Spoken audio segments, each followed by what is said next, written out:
Okay. I want to create moments for worlds to collide, whether it's like at the live show, different people from different walks of life resonating with something. I lead with the feeling. Music that makes you feel joy, but after the fact, like you think about it and it's like layers to it that you sit with and digest that allow people to escape, but also embrace what it is that they're escaping from. What's the price to be a real ass nigga? Please I raised two people fucking so I had to teach them. Because them bitches in their mama mind is vicious. When they get mission, that they gonna forget you. My earliest memories are tied to music. I came up with my grandmother playing in churches like all through San Diego, and my mom's like directing choirs, my pop singing in choirs separately. We always had music playing in the house, always had music playing in the car. I mean, he was always artsy, craftsy, just super duper creative. I love my mom so much. She has always been very serious about express yourself. If you're passionate about this thing, go for it. But go for it with everything, nothing less.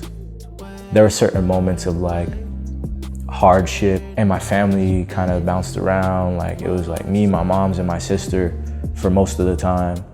Through all of that, art was a paperweight.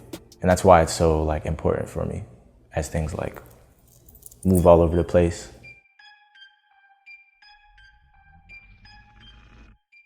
When I found hip hop as just like a fan, I had to learn. I had to learn to understand it.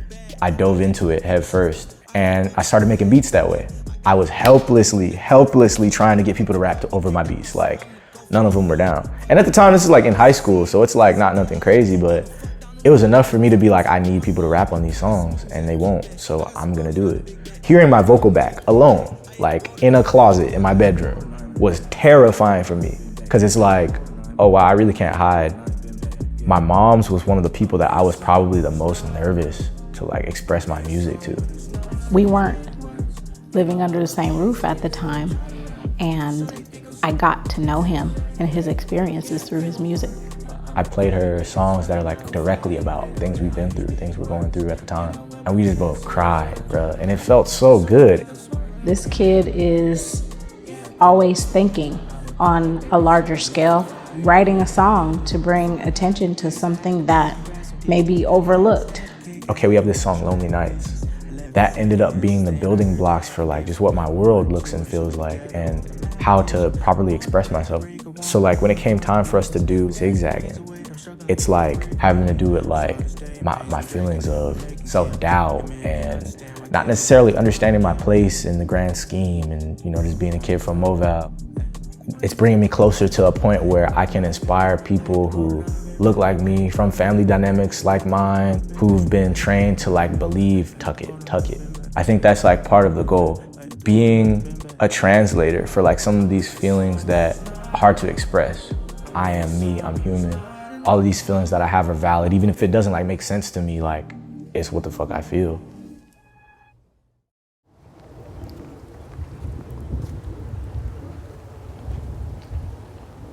My mom definitely poured so much into me being creative, but there was never a blueprint for providing practicality until I had a STEM class.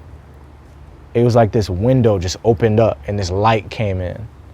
This teacher, my teacher, Mr. Brockman, when I told him like, yo, I make music, is it okay if I use these computers to record or make beats? And he took to it. He took to the idea and the concept.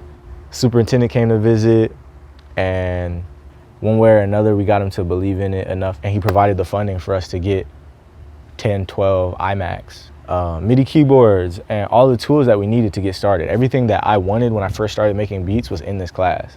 What started off as like 5, 6 of us in one period became like 4 classes packed to the brim. And curriculum that gave an opportunity for people to like get Pro Tools certification and learn actual skills that you can actually apply. And it was at a time in my life where I feel like I didn't really have many options to express myself and gain understanding. And I was honestly just really depressed. like really, really depressed. And I think it gave me a way to find optimism in an environment where I wasn't really motivated, didn't really feel accepted. I had never been a leader like that in practice.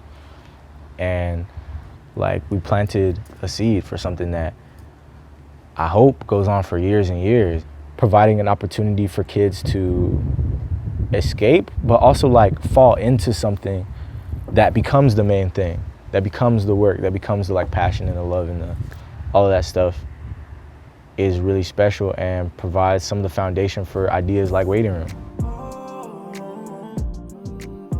It's everything to give somebody a sense of hope in a way that they're not getting through like the systems that are in place. Waiting Room was a concept that Asha brought to me like a year ago when he was thinking about the world outside of his music. That's part of the mission now, is like being able to give back. We're trying to like bring people into the fold, you know, and whatever is attached to that. Waiting Room has evolved from a safe space that lived in Asha's head into a physical community, sort of this intersectional safe space for Black and brown creatives. As a creative umbrella to house like all of the ideas that I've been passionate about, whether it's like fine arts, sculpting, painting, etc., performance art, like live performance. And figuring out a way how we can sort of create those kinds of spaces and places that they're not normally housed. It's a goal that's always gonna be there, and it's always gonna be something that we're fighting for people to like have collision spaces, safe spaces, moments where they feel a part of something. And right now that looks like a series of events and some digital content, and a couple years that could look like something very different. Fuck, it looks crazy, bro. Damn. Good shit. Sold out, my man. All the way sold out, bro. Killed it. Out here, sold out. Dog, the lights look great. I feel like when we fade the lights down and everything, it's gonna make the world of a difference, bro. Damn. Like I'm kind of like trying to just be present and soak it in real time, be grateful in real time. But like after the fact, this is gonna be stuck in amber forever, bro. As the first one that we sold it the fuck out. I can't believe that shit, to be real. About to let people in.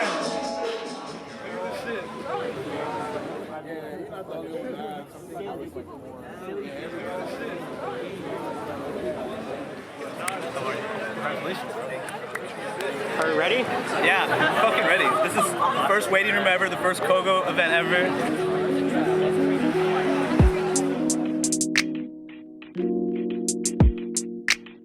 Test, test, test, test, test, test, test, test. 750s and cold signs. Who better live one more to fly? It don't matter if school don't work. It ain't to my attic, just my home inside. 750s and cold signs. Who better live one more to fly? It don't matter if school don't work. It ain't to my attic, just my home. I'm a human, I'm a go. Truck a pack, I'm glad to go. Climb a ladder, shake bowl, cold. Been down bad with bro. I just left, let a grade school, running for something. It's crazy, it's crazy. Now, I didn't tell him to tear up yet, about to go crazy, about to tear shit up. but after, when I pull these down, it might be a little mist.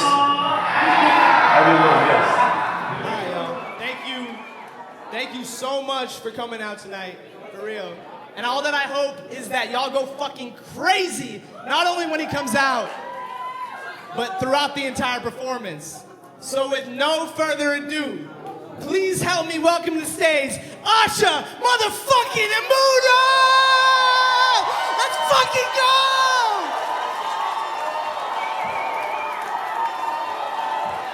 Yo, make some motherfucking noise! Yo, that's crazy! Y'all, I got a few songs to do, some new shit, some old shit. If you know what, I need y'all to sing along, all right?